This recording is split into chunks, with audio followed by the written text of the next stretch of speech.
Hello दोस्तों, नमस्कार। आज का सेशन बहुत ही शानदार ज़बरदस्त रहेगा क्योंकि आज अपन बात करेंगे भाई JET exam, CUET exam, BHU exam, LSA exam और एग्रीकल्चर सुपरवाइजर के लिए। आज की क्लास भाई पशुपालन के लिए रहेगी, एनिमल हस्बेंड्री। जो भी आपको रेगुलर क्लास मिल रही है, शाम 4 बजे रेगुलर आपकी क्लास रहेगी, तो शाम 4 बजे रेगुलर जुड़ना है आपको। और पशुधन सहाय की तैयारी करें उनके लिए भी ये क्लास भाई विशेष रहने वाली है। नए पाठ्यक्रम के अनुसार अपनी क्लास रहेगी रेगुलर, इसलिए प्रत्येक दिन जुड़ा करें और बार बार जो एग्जाम में पूछे जाते हैं ऐसे सवाल अपन करने की कोशिश करेंगे और बहुत ही शानदार ज़बरदस्त क्लास रहेगी। इसलिए तमाम विद्यार्थी एक बार क्लास को शेयर करके आ जाओ और फिर अपन क्लास की ओर आगे बढ़ जाते हैं। आज की क्लास से पहले आपका एक शानदार भाई मोटिवेशन हो जाए। अगर आपको सूरज की तरह चमकना है तो पहले सूरज की तरह जलना होगा। एपीजे अब्दुल कलाम, बहुत ही शानदार अच्छा कोट्स था।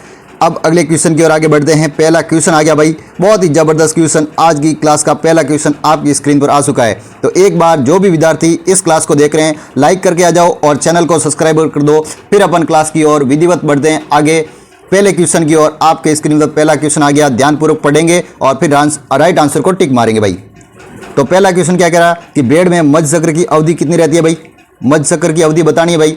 क्या 16.5 रहती है, क्या 18.5 रहती है, 20.5 या 13.5? क्या राइट होगा भाई? पहले का राइट आंसर बताओ। आज एनिमल हस्बेंड्री की क्लास रहेगी भाई। एनिमल हस्बेंड्री पूरी मतलब पशुपालन की क्लास रहेगी। जो भी तमाम भाई साथी इस क्लास को देखना चाहे वो पशुपालन के लिए इस क्लास को देख सकता है और आराम से देख सकता है। पूरी क्लास को एंड तक देखना, आपको बहुत ही शानदार नए पैटर्न के अकॉर्डिंग और जो भी पुराने पेपर रहे उनके अकॉर्डिंग जो प्रश्न आए हुए हैं वही प्रश्न करने की कोशिश करेंगे अपन। इसलिए तमाम विद्यार्थी एक बार जुड़ जाएंगे क्लास के अंदर, सभी विद्यार्थी जुड़ जाएंगे एक बार। प्रतिदिन आपको शाम 4 बजे क्लास के अंदर जुड़ जाना है। जो एनिमल हस्बेंड्री पढ़ना चाहते हैं, पशुपालन पढ़ना चाहते हैं, उनके लिए शाम 4 बजे रेगुलर क्लास रहेगी, इसलिए प्रतिदिन जुड़ा करें। ठीक है, तो पहले का राइट होगा भाई फर्स्ट ही। 16.5% लगभग 16 दिन या 16.5 दिन, लगभग 16 या 17 दिन के भीतर भेड़ में मध्य चक्र की अवधि रहती है भाई, ये ध्यान में रखना है। बकरी के अंदर कितनी रहती है? 20 दिन। गाय और भैंस के अंदर रहती है 21 दिन। ऊँटनी के अंदर रहती है 23 दिन। ये तमाम चीज़ें आपको ध्यान में रख लेनी है और बहुत ही अच्छा क्वेश्चन था। पहले का पहला ही राइट हो गया भाई। अब दूसरे क्वेश्चन की ओर आगे बढ़ते हैं। दूसरा क्वेश्चन आपकी स्क्रीन पर, यह भी बहुत ही शानदार जबरदस्त रहने वाला भाई। क्या बताया जा रहा है कि साइलेज में किण्वन के द्वारा मुख्यतः उत्पन्न होता है भाई। साइलेज में किण्वन के द्वारा मुख्यतः उत्पन्न होता है भाई। लैक्टिक अम्ल, यूरिक अम्ल, लिंथोनिक अम्ल या ओलिक अम्ल, कौन सा होगा भाई? साइलेज बनती किससे पहले तो वो बताओ। फिर उसके अंदर कौन सा अम्ल किण्वन के रूप में काम में लेते हैं, जो कौन सा अम्ल पाया जाता है भाई साइलेज के अंदर, ये बताना होगा आपको। तो लैक्टिक अम्ल मक्के से बन सकती है, ज्वार से बन सकती है साइलेज, जिसके अंदर लैक्टिक अम्ल बनता है और पशुओं को खाने में बहुत ही स्वादिष्ट और सुपाच्य रूप में अच्छे प्रकार से भोजन को लिए बहुत ही साइलेज अच्छी मानी जाती है। इसलिए साइलेज ज्वार या मक्का की बनाई जाती है भाई। गट्ठों के रूप में साइलेज को बनाते हैं, ज़मीन के अंदर एक बार ढो देते हैं और फिर बाहर निकालते हैं। फिर साइलेज 3 महीने के भीतर साइलेज को फिर काम में लेते थे पशुओं को खिलाने के लिए। तो साइलेज बहुत ही अच्छा जो पशुओं के आहार के रूप में काम में लेते हैं साइलेज को। इसमें लैक्टिक अम्ल पाया जाएगा भाई। ऑप्शन नंबर फर्स्ट को राइट करेंगे। तमाम बच्चे गलत कोई नहीं बताएगा भाई। अपनी प्रत्येक दिन क्लास लग दी है भाई, प्रत्येक दिन क्लास लग दी है सुबह शाम को 4 बजे। ठीक है, अगला क्वेश्चन क्या है भाई? अगला क्वेश्चन क्या कह रहा है भाई? पशुओं में पेसिस मुख्यतः प्रमुख कारण है भाई। पेसिस का मुख्य कारण क्या होता है भाई? क्या प्रोटोजोआ होता है, विषाणु रहता है, क्या जीवाणु रहता है या कवक रहता है? जल्दी से देख के मेरे को राइट आंसर बताओ। तमाम बच्चे गलत कोई नहीं बताएगा। तो क्या राइट होगा भाई? प्रोटोजोआ ही होगा। पेसिस प्रोटोजोआ द्वारा होता है। पशुओं के अंदर पेसिस की बीमारी रहती है जो प्रोटोजोआ द्वारा होती है भाई। विषाणु जीवाणु नहीं करेंगे, ये गलत हो जाएंगे भाई। विषाणु को खुरप का मुंह का रोग हो जाता है, थनैला रोग होता है जैसे कि जीवाणु द्वारा। इस प्रकार से अलग अलग आपको ध्यान में रख लें। पशुओं के विभिन्न रोग रहते हैं, किनके द्वारा क्या रहता है। एक बेसिक क्वेश्चन पूछ सकता है, रोग कारक के बारे में भी आपका सवाल आ सकता है। तो ऐसे सिंपल सवाल आपको ध्यान में रखना भाई। अगला क्वेश्चन क्या कह रहा है कि किस पशु के आहार में विषाक्त पदार्थ के रूप में गॉसिपॉल पाया जाता है भाई? गॉसिपॉल किसके अंदर पाया जाएगा? क्या बिनोला के अंदर, ज्वार का हरा सारा रहता है उसके अंदर, लहसुन का सारा या बरसीम का सारा के अंदर विषाक्त पदार्थ रहता है जो गॉसिपॉल किसके अंदर पाया जाएगा? कपास का जो बिनोला रहता है ना, बिनोले के अंदर पाया जाता है गॉसिपॉल, जो पशुओं में नुकसान पहुंचाता है, जो जहरीला रहता है विषाक्त पदार्थ के रूप में गॉसिपॉल रहता है, कपास का बिनोला। ठीक है, तो पहले को राइट करते हैं। अच्छा क्वेश्चन था, बहुत ही जबरदस्त क्वेश्चन था, गलत कोई नहीं बताएगा भाई। रेगुलर जुड़ा करो, इसलिए क्लास बहुत ही प्रतिदिन शानदार रख लिए और अच्छे कंटेंट के माध्यम से। तो रेगुलर जुड़ना है आपको। आज थोड़ा भाई गला खराब है, जिसके कारण आवाज़ थोड़ी दब रही है, आपको दबी दबी आवाज़ इसलिए लग रही है कि भाई आज थोड़ा गले में थोड़ी प्रॉब्लम है। तो कोई दिक्कत नहीं, क्लास को तो आपको विधिवत देने की कोशिश रहेगी हमारी। तो रेगुलर जुड़ोगे तो आपको बहुत ही अच्छे कंटेंट के साथ आपकी क्लास लगेगी, ठीक है, इसमें कोई दिक्कत नहीं है। तब अब 5वें का राइट आंसर बता दो भाई। गले में थोड़ी प्रॉब्लम है भाई, कोई दिक्कत नहीं। 5वें का क्या राइट होगा कि पशुपालन क्या है भाई। पशुपालन क्या है भाई? आप सभी पशुपालन को पढ़ते रहे हो, लेकिन पशुपालन है क्या? हकीकत में पशुपालन क्या है भाई? जल्दी से मेरे को देख के राइट आंसर बताओ भाई। 5वें का राइट आंसर बताना है आपको। तो पशुओं में पालन पोषण व प्रबंधन, मतलब पशुओं को पालना, पोषना, उसको पालन पोषण करना और प्रबंधन करना, उनको रख रखाव करना, एक जगह के दूसरे स्थान पर रख रखाव, प्रबंधन के लिए खाने पीने की क्या क्या वस्तुएं वो वगैरह सारी चीज़ें आ जाएगी पशुपालन के अंदर। तो ये दूसरा ही राइट बैठ जाएगा भाई कि पशुओं में पालन पोषण व प्रबंधन के लिए पशुपालन कहा जाता भाई। अच्छा सवाल था, बहुत ही शानदार सवाल था। अगला क्वेश्चन क्या कह रहा भाई? ये भी बहुत ही ज़बरदस्त सवाल। आज बेसिक क्वेश्चन रहने वाले हैं, बहुत ही सिंपल, जो एनिमल हस्बेंड्री रहती है उनके क्वेश्चन रहने वाले हैं। वो क्वेश्चन जो एग्जाम के अंदर कई बार गलत हो जाते हैं, लेकिन बार बार एग्जाम में पूछे जाते हैं, ऐसे क्वेश्चन रहने वाले। इसलिए आप इस क्लास को पूरे तक एंड तक देख लेना, आपको बहुत ही शानदार अच्छे कंटेंट के साथ क्लास देखने को मिल जाएगी और अच्छा खासा आपका एक बार रिविजन हो जाएगा भाई। तो क्या क्वेश्चन क्या कह रहा है कि भारत में पशुपालन के जनक किसे माना जाता है भाई? कहा जाता है या माना जाता है, एक ही बात हुई। भारत में पशुपालन के जनक किसे कहा जाता है? पशुपालन का एक आपको हिंट दे दूं तो इसमें आपको बताना है कि श्वेत क्रांति या दूध क्रांति, उसके भी जनक वही है जो पशुपालन के जनक है। आप बता सको तो बता दो। क्या आपको आ रहा है क्या? तो पहला ही राइट कर दो, डॉक्टर वर्गीज कुरियन, जो भारत में पशुपालन के जनक या दुग्ध क्रांति या श्वेत क्रांति के जनक के रूप में जाने जाते हैं, डॉक्टर वर्गीज कुरियन। तो इनके जन्म दिवस के अवसर पर जो दुग्ध दिवस मनाया जाता है वो कब मनाया जाता है? तो 26 नवंबर के दिन दुग्ध दिवस के रूप में भी मनाया जाता है। डॉक्टर वर्गीज कुरियन का जिस दिन जन्म हुआ था उसी दिन 26 नवंबर को दुग्ध दिवस के रूप में मनाया जाता है। तो अच्छा क्वेश्चन है भाई, अच्छा क्वेश्चन आ सकता है। मैंने 2 या 3 क्वेश्चन आपको प्रत्येक क्वेश्चन के माध्यम से करवा रहा हूँ ताकि आपका अच्छे से पूरा क्वेश्चन सॉल्यूशन हो जाए और आपको एग्जाम में कहीं न कहीं उससे फायदा हो भाई। तो अब अगले क्वेश्चन की ओर आगे बढ़ते हैं। अगला क्वेश्चन क्या कह रहा है भाई कि पशुपालन में कितने प्रकार रहते हैं भाई? पशुपालन वैसे कितने प्रकार से कितने भागों में बांटा गया है? क्या 2 भागों में, 3 भागों में, 4 या 5 भागों में? तो पशुपालन को 4 भागों में बांटा गया। अलग अलग पशुपालन को अपन भागों के हिसाब से, प्रकारों के हिसाब से मानेंगे तो पशुपालन 4 भागों में बांटा गया है। अच्छा सवाल है, ये भी आया हुआ सवाल है।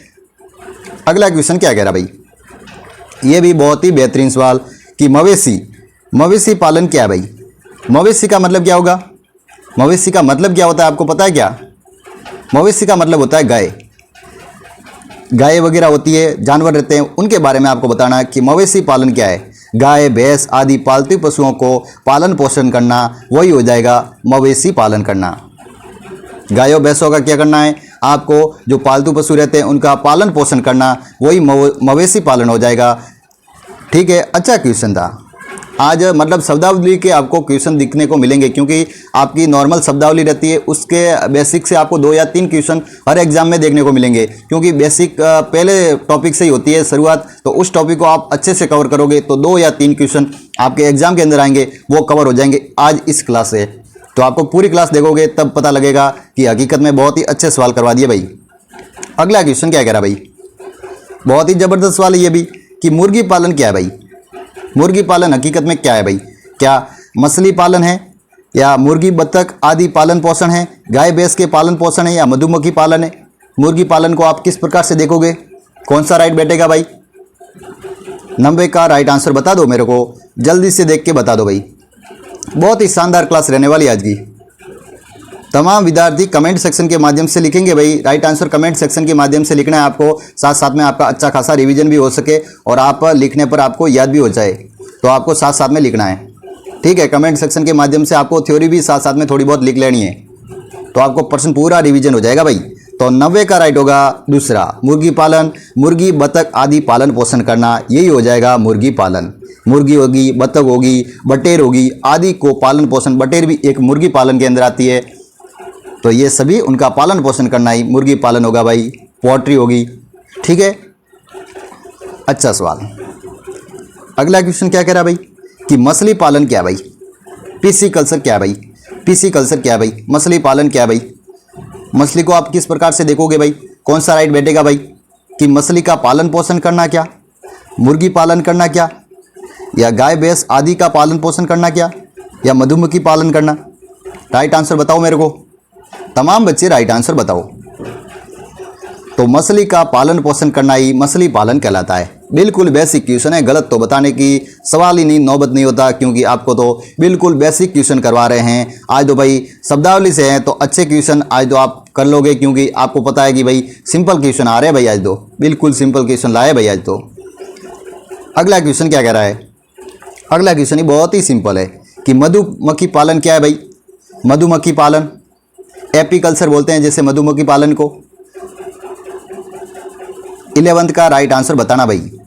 तो मधुमक्खियों का पालन पोषण करना, मधुमक्खियों का पालन पोषण करना ही मधुमक्खी पालन होगा, एपीकल्चर हो जाएगा। बहुत ही अच्छा सवाल। अब अगले क्वेश्चन की ओर आगे बढ़ते हैं। अगला क्वेश्चन क्या कह रहा है, यह भी बहुत ही खास सवाल कि पशुपालन में क्या महत्व रहता है भाई। पशुपालन का क्या महत्व रहता है, पशुओं से अपन किस प्रकार से देखते हैं, पशुओं को किस प्रकार से रोजगार ले सकते हैं, या अर्थव्यवस्था के रूप में, या आर्थिक खाद्य सुरक्षा के रूप में, किस प्रकार से अपन पशुओं का अपन महत्व के रूप में उपयोग में ला सकते हैं पशुओं को। तो ये बताना है क्या अर्थव्यवस्था को मजबूत किया जा सकता है क्या, या खाद्य सुरक्षा को बढ़ावा दिया जा सकता है क्या, या रोजगार अवसर पैदा कर दिया जाता है। रोजगार के जो अवसर रहते हैं जैसे कि दूध उत्पादन करना, उनके द्वारा गोबर रहती गौमूत्र वगैरह उनको भी बेच के अपन अच्छी खासी कमाई करना, क्या राइट होगा भाई। राइट आंसर बताओ मेरे को, 12वें का राइट बताना, 12वां लिख के आपको आगे आंसर लिखना है ताकि पता लगे कि कौन सा आप राइट आंसर बता रहे हो। तो 12वें का भाई डी ऑप्शन होगा, उपरोक्त सभी होंगे भाई। ये सभी तो राइट बैठ रहे हैं क्योंकि सभी अपन पशुओं से ही अलग अलग तरीके से अपन काम में लेते हैं उनके महत्व के रूप में, तो इसका उपरोक्त सभी राइट करेंगे भाई, गलत नहीं बताना है। सिंपल सा सवाल था, बेसिक क्वेश्चन है आज तो भाई क्लास में सबको मज़ा आ रहा है क्योंकि सिंपल सवाल ला लिए सर ने, तो आज तो भाई क्लास पढ़ने का बहुत ही आनंद आ गया भाई। तो पशुपालन से क्या प्राप्त होता है भाई, पशुपालन से क्या प्राप्त होता है, या ऐसे कहते हैं कि पशुओं से क्या प्राप्त होगा भाई। पशुओं में तो वैसे विशेष रूप से नहीं देख पाएंगे क्योंकि पशुपालन में जैसे कि मांस हो गया, अंडे हो गए, तो ये पशुपालन के अकॉर्डिंग देख लेंगे। पशुओं के अकॉर्डिंग तो जैसे कि बड़े पशु रहते हैं उनको भी अपन कर सकते हैं, बांट सकते हैं उनमें, लेकिन पशुपालन के अंदर सभी आ जाएंगे, पक्षी भी आ जाएंगे, पशु भी आ जाएंगे, तो सभी को एक साथ देख सकते हैं। तो दूध भी प्राप्त होता है, मांस भी प्राप्त होता है, अंडे भी प्राप्त होता है, तो ये उपरोक्त सभी होगा भाई। 13वें का उपरोक्त सभी हो जाएगा भाई। बहुत ही अच्छा सवाल था, बहुत ही सिंपल सा सवाल, बहुत ही ज़बरदस्त सवाल था भाई। अब 14वें का राइट आंसर बताओ। ये भी अच्छा खासा सवाल आपकी स्क्रीन पर आ गया, तो तमाम बच्चे राइट आंसर बताएंगे भाई, गलत कोई नहीं बताएगा भाई। तो पशुओं में संतुलित आहार क्या है भाई, पशुओं में जो संतुलित आहार के रूप में क्या लेते हैं भाई।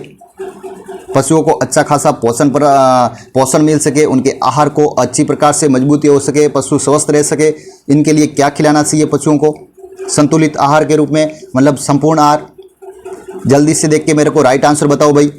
तो संतुलित आहार में घास, दाना, अन्य पोषक तत्व खिलाने चाहिए पशु को। क्या खिलाएंगे, घास भी खिलाएंगे, दाना भी खिलाएंगे, और अन्य पोषक तत्व रहते हैं जैसे कि कैल्शियम, बोरोग्लूकोनेट के बाटले भी चढ़ते हैं, वो भी पशुओं के अंदर देना चाहिए ताकि पशुओं को क्या मिले, पोषक तत्वों के रूप में उनको आहार मिल सके, अच्छा खासा दूध दे सके। दूध के लिए अपन को कैल्शियम, बोरोग्लूकोनेट की कमी हो जाती है पशुओं में, कई बार कैल्शियम के वो बाटले लगते हैं जो, वो भी लगाने चाहिए। अच्छी घास फूस वगैरह, सेवन घास रहती है, और भी बहुत सारी घास रहती है, दामन घास वगैरह, दाने के रूप में बाजरा का दाना हो गया, जौ का दाना हो गया, ये वगैरह वो पीस कर उनको दानों को खिलाना चाहिए ताकि पशुओं के अंदर क्या रहे, स्वस्थ रह सके, संतुलित रह सके, और अच्छा खासा दूध उत्पादन अपने को प्रोडक्शन मिल सके। तो अच्छा सवाल था भाई, बहुत ही खास सवाल था। अगला क्वेश्चन क्या कह रहा भाई, ये भी बहुत ही शानदार क्वेश्चन, बहुत ही ज़बरदस्त क्वेश्चन। पशुपालन तो सबका भाई फेवरेट रहता है, मेरा भी फेवरेट है भाई। क्या करें भाई, पशुपालन तो फेवरेट बन ही जाता है क्योंकि हम ग्रामीण परिवेश से हैं, तो पशुपालन तो फेवरेट हो ही जाता है भाई। तो पशुओं में बीमारियों को रोकने के लिए क्या करना चाहिए भाई। पशुओं में बीमारियों को रोकने के लिए क्या करना चाहिए भाई? पशुओं की बीमारियों को मिटाना है तो अपने को क्या करना चाहिए? 15वें का राइट आंसर बताएंगे। क्या नियमित रूप से उनको टीकाकरण करना चाहिए? क्या साफ सफाई रखनी चाहिए? क्या उचित आहार के रूप में उनको आहार देना चाहिए? क्या या उपरोक्त सभी? कौन सा राइट बेटर है? क्या आपको लग रहा है कौन सा गलत हो सकता है या उपरोक्त सभी होगा भाई? नहीं, सभी सही होंगे भाई, सभी सही होंगे। गलत क्यों बता रहे हो भाई? ये तो सिंपल सा, नियमित रूप से अपन टीकाकरण देते हैं, अलग अलग टीके लगते हैं, तो पशुओं के अंदर टीकाकरण कराने से स्वस्थ रहते हैं पशु। साफ सफाई अच्छी देखभाल करनी चाहिए, जो पशुओं का जो आवास रहता है उनकी अच्छी देखभाल करनी चाहिए, साफ सफाई रखनी चाहिए ताकि पशु अपने स्वस्थ रह सके और अच्छा खासा कोई दूध में कोई मिलावट न हो, और किसी भी प्रकार से अपन साफ सफाई से रख सकते हैं पशुओं को। उचित आहार भी दे सकते हैं, उनको स्वस्थ रखने से के लिए उचित आहार के रूप में भी उपयोग सभी हो जाएगा भाई। इसका राइट उपयोग सभी हो जाएगा। तो डी को राइट मारो भाई, डी को ही राइट मार लो भाई। गलत कौन बताता भाई? ऐसे सिंपल क्वेश्चन को गलत नहीं बताते। अगला क्वेश्चन आपकी स्क्रीन पर कि पशुओं के लिए सबसे महत्वपूर्ण चीज क्या रहती है भाई? सबसे महत्वपूर्ण पशुओं को क्या महत्वपूर्ण चीज रहती है जो पशुओं के लिए सबसे महत्वपूर्ण है? 16वें का राइट आंसर बताओ। क्या धन, भोजन, पानी या आश्रय?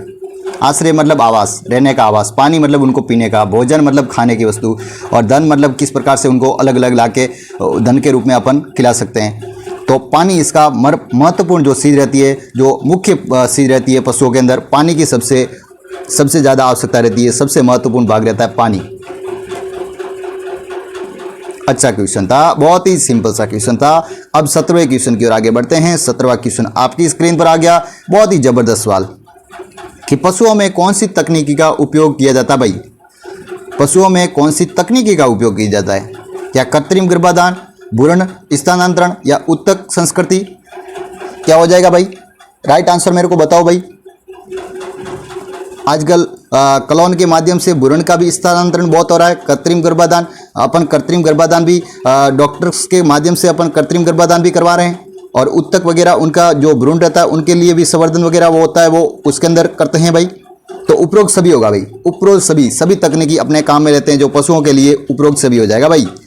सभी राइट होंगे भाई। अच्छा सवाल था। अगला क्वेश्चन आपकी स्क्रीन पर आ गया। बहुत ही जबरदस्त क्वेश्चन, बहुत ही जबरदस्त क्वेश्चन। क्या बताया जा रहा है कि भारत में दूध उत्पादन में राजस्थान का कौन सा स्थान? अपने राजस्थान को, स्थान को, ये तो क्वेश्चन सबसे अच्छा बनता है भाई कि राजस्थान में भाई दूध उत्पादन में कौन सा स्थान है। ये अब आंकड़े चेंज हो गए 2024 में, ये आंकड़ा बदल चुका है। राजस्थान को पहला स्थान मत कर लेना भाई, क्योंकि अब दूसरा हो गया भाई। उत्तर प्रदेश वापस फर्स्ट आ गया भाई।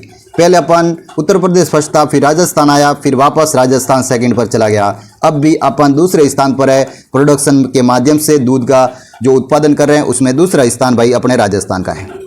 कितना? दूसरा स्थान। अच्छा सवाल है। और ऊन उत्पादन में बता दूं तो ऊन उत्पादन में लगभग 45.16% के आसपास, आंकड़ा एक बार क्लियर कर लेना, 45% कन्फर्म है। लगभग ऊन उत्पादन में राजस्थान का भारत में फर्स्ट स्थान है। 45.16% मैंने पहले भी पढ़ रखा है, 45% तो कन्फर्म है। एक बार देख लेना आंकड़ा और भी, ठीक है। ये भी आपको साथ में जानकारी मिल गई। अब देखो अगला क्वेश्चन क्या कह रहा है कि निम्न में से कौन सी उत्तेजक औषधि है भाई? पशुओं को उत्तेजक में रूप में लाने के लिए कौन सी औषधि का प्रयोग करेंगे भाई? उत्तेजक के रूप में कौन सी औषधि का उपयोग करेंगे? क्या कपूर को करेंगे, फिनोविस को, नीलाथोता को, या उपरोक्त सभी? कौन सी जो उत्तेजक के रूप में औषधि काम में लेंगे? जल्दी से देख के राइट आंसर मारो, टिक आंसर मारो, राइट को टिक करो भाई। गलत कोई नहीं बताएगा भाई। तो उपरोक्त सभी बता देंगे, क्योंकि सभी को काम में लेते हैं भाई। उत्तेजक औषधि के रूप में कपूर को भी लेते हैं, फिनोवस को भी लेते हैं, और नीलाथोता को भी लेते हैं भाई। बहुत ही अच्छा सवाल। अगला क्वेश्चन आपकी स्क्रीन पर, यह भी बहुत ही शानदार क्वेश्चन, बहुत ही जबरदस्त क्वेश्चन कि पशुओं के जो बछड़े रहते हैं उनका पहला जो सवर्णक जोड़ा कब निकलता है? जो पशुओं में जो बछड़ों का पहला सवर्णक जोड़ा निकलता है, जो दांत होते हैं, दांतों में जो पहला सवर्णक जोड़ा होता है, इंसीजर, कैनाइल, प्रीमोलर, मोलर, जिसमें आपको इंसीजर बताना है, जो कैनाइल और इंसीजर रहता है मतलब सवर्णक जोड़ा, पहला सवर्णक जोड़ा, ठीक है। ICPM ये ध्यान में रखना है क्रम, और पहला कौन सा निकलता है जो सवर्णक बता देना है आपको, बछड़े का पहला सवर्णक जोड़ा कब निकलता है। तो 6 मंथ के मध्य निकल जाता है तो 6 मंथ इसका राइट होगा। 6 माह के भीतर जो सवर्णक जोड़ा निकलता है गाय के जो बछड़े रहते हैं उसके अंदर, तो ध्यान में रख लेंगे। ठीक है, अच्छा क्वेश्चन था। अब अगले क्वेश्चन की ओर आगे बढ़ेंगे।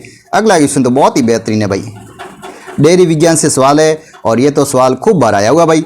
जेट एग्जाम हो गया, एग्रीकल्चर सुपरवाइजर हो गया, या भाई एलएसए हो गया, और भी तमाम जो भी भर्तियाँ रहती है उसके अकॉर्डिंग भी ये सवाल तो बहुत ही फेवरेट बनता है, क्योंकि दूध में प्रमुख शर्करा जो लैक्टोज रहती है वो किससे बनी रहती है भाई? दूध की प्रमुख शर्करा रहती है भाई लैक्टोज। दूध में लैक्टोज शर्करा पाई जाएगी तो वो किससे बनी रहती है?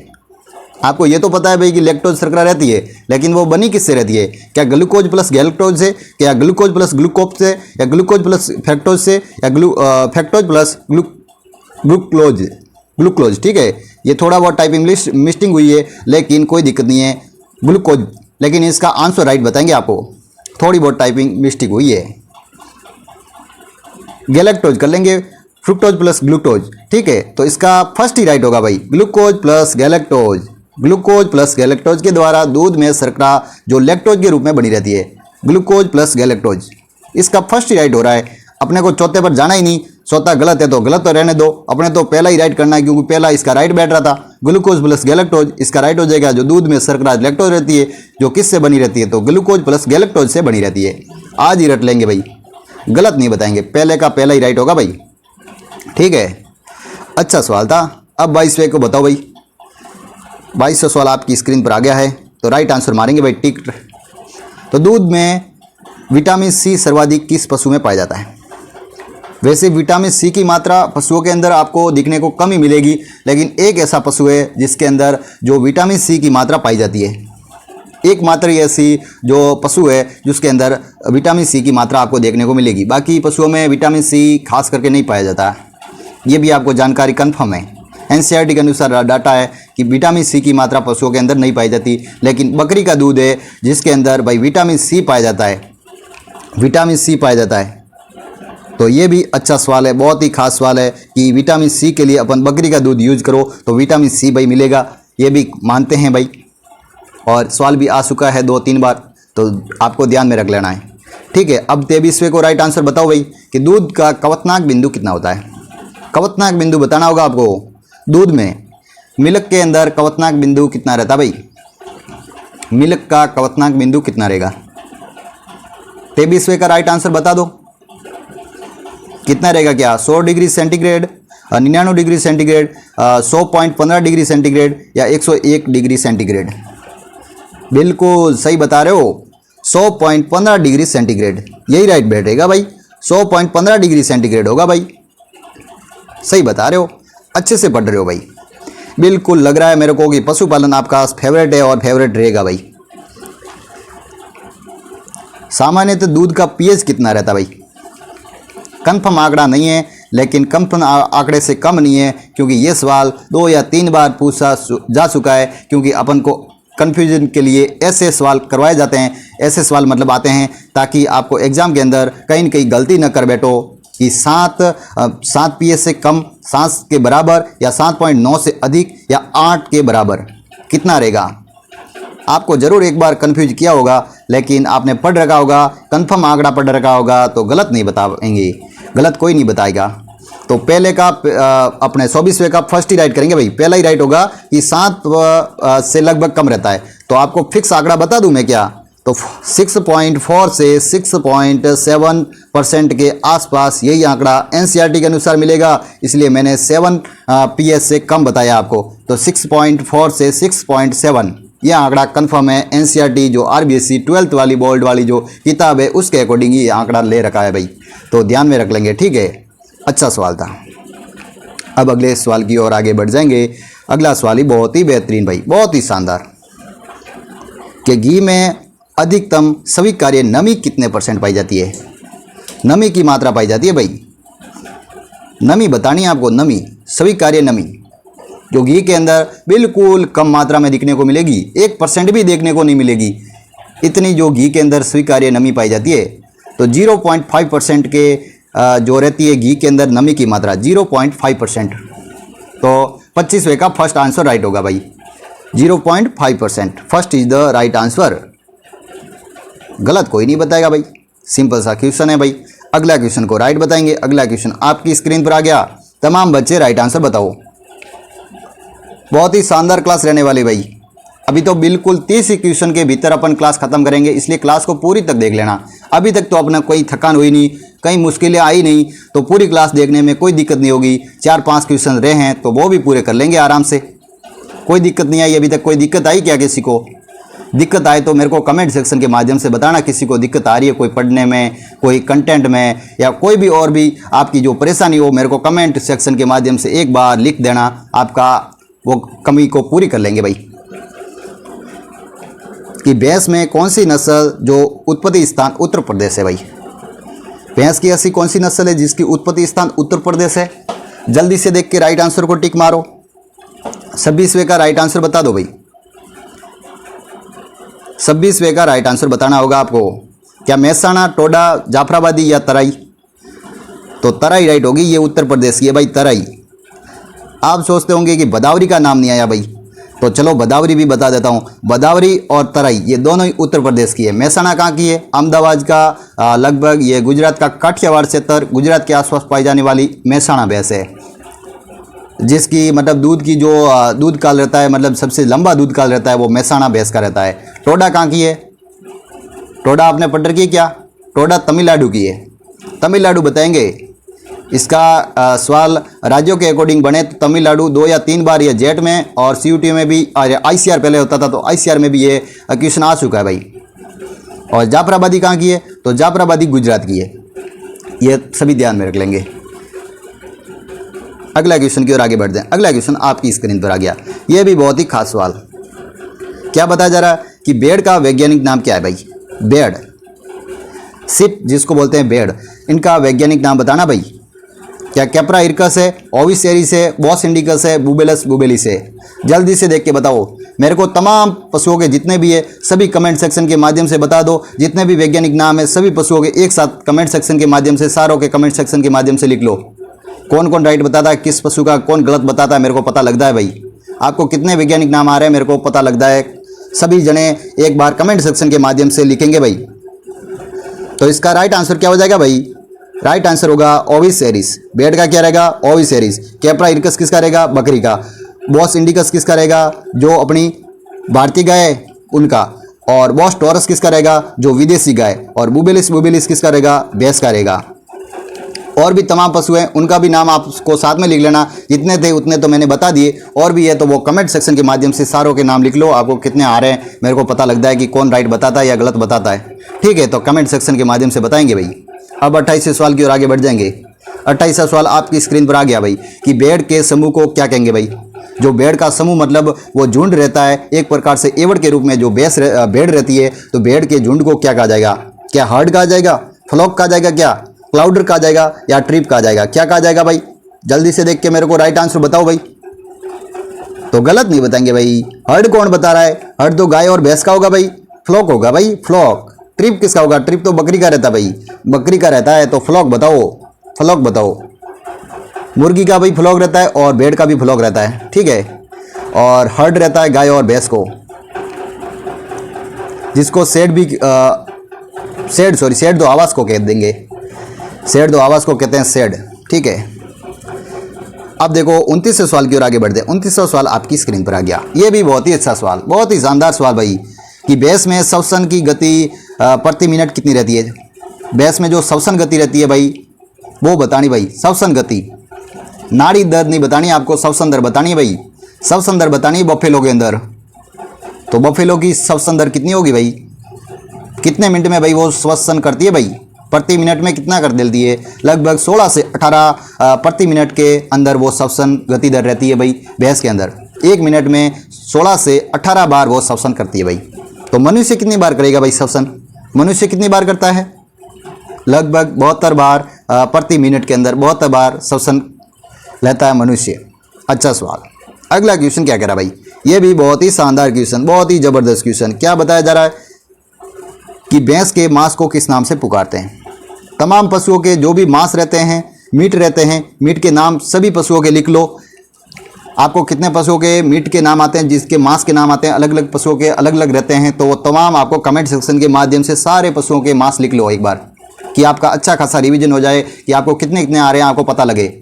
कमेंट में इसलिए करवा रहा हूं ताकि आपको एक बार लिखोगे तभी आप सारे पशुओं के एक बार दिमाग में आपको स्थायी हो जाएंगे कि मैंने एक बार लिखे थे वहाँ, तो वहाँ जरूर आपकी गलती भी होगी लेकिन आपको सीखने को बहुत कुछ मिलेगा। इसलिए कमेंट सेक्शन में जरूर बताना है सबको। तो इसका राइट आंसर होगा केरा बीफ। गलत कौन बताता भाई? बेनिसेन कौन बताता भाई? बेनिसेन तो हिरण का है। बीफ किसका है? तो बीफ किसका है? गाय का है। विल किसका रहता है? तो गाय का बछड़ा रहता है, उसका विल रहता है। मैंने केरा बीफ बताया मतलब ये नहीं है कि आपको बफन नहीं आएगा, बफन आना चाहिए, क्योंकि बफन वैसे रिवर बफेलो रहती है। जैसे अपने भारतीय बफेलो रहती है, रिवर बफेलो जो पानी के अंदर तैरती है, वो अपने भारतीय जो बफेलो रहती है भैंस रहती है, तो उसके अंदर तो रहता है बफन, मांस रहता है बफन उनका। लेकिन केरा बीफ रहता है जो स्वयं बफेलो, जो इंडोनेशिया, भूटान, नेपाल और पाकिस्तान और भी मतलब जापान के अंदर, इन देशों के अंदर पाई जाती है केरा बीफ, जिसे स्वयं बफेलो कहते हैं। उनमें गुणसूत्र संख्या भी अलग रहती है। जैसे कि गुणसूत्र संख्या देख ले तो उनके अंदर रहती है भाई 48 और रिवर बफेलो के अंदर रहती है 50। तो ये समय तमाम चीज़ें आपको ध्यान में रखना है। मटन किसका रहता है? तो मटन भाई भेड़ का रहता है, ये भी ध्यान में रख लेंगे। और बाकी पशुओं के आप सभी लिखो, एक बार मेरे को कमेंट सेक्शन के माध्यम से लिखो। बस ये लास्ट क्वेश्चन था आज का। और आज की क्लास कैसी लगी ये कमेंट सेक्शन के माध्यम से बताएंगे मेरे को। क्लास अच्छी लगे और रेगुलर क्लास में देखना चाहो, पढ़ना चाहो, वो भी आप एक बार मेरे को टाइम के बारे में भी बताना। प्रतिदिन ये क्लास आपकी शाम 4 बजे, कितने? शाम 4 बजे रेगुलर लगेगी और प्रतिदिन क्लास में जुड़ा करें और बहुत ही शानदार अच्छे प्रकार से पढ़े और मस्ती से पढ़े। और जिस भाई ने इस चैनल को सब्सक्राइबर नहीं किया, एक बार सब्सक्राइबर कर दो, लाइक कर दो और अपने साथियों के साथ कर दो। इतना काम कर लो, आपको पढ़ाने की पूरी जिम्मेदारी हमारे ऊपर सौंप दो। कोई भी कंटेंट में कमी आ जाए उनकी जिम्मेदारी सिर्फ मेरे ऊपर सौंप दो। आपको जो भी तैयारी कर रहे हो, जेट एग्जाम की तैयारी करो भाई, सीयूटी की तैयारी करो, एलएसए की तैयारी करो, एग्रीकल्चर सुपरवाइजर की तैयारी करो, और भी तमाम जिसके अंदर पशुपालन जुड़ा हुआ, जैसे कि एओ एग्रीकल्चर अधिकारी, एग्रीकल्चर सहायक अधिकारी जैसे AAO बोलते हैं, और भी बैंकिंग के अंदर जो एग्रीकल्चर के सवाल रहते हैं, और भी जहां तमाम आपको पशुपालन जो भी पढ़ना है वो भाई साथी इस क्लास को जुड़ सकते हैं। और आराम से राजस्थान के तमाम विद्यार्थी इस क्लास को जो एलएसए की तैयारी करें उनके लिए भी ये क्लास मतलब खास रहने वाली, क्योंकि उसका भी 100 नंबर का पोर्शन रह रहा है। जीके की तो ऑलरेडी अपन क्लास 1 लगा रहे हैं, लेकिन आपको पशुपालन पढ़ना है तो इस क्लास में जुड़ना होगा। एलएसए की भी तैयारी कर रहे हैं उनको भी। तो ध्यानपूर्वक क्लास को देखेंगे, आराम से पढ़ेंगे, मस्ती से पढ़ेंगे। अगले क्लास में मिलेंगे। आज के लिए इतना ही। थैंक यू सभी साथियों को।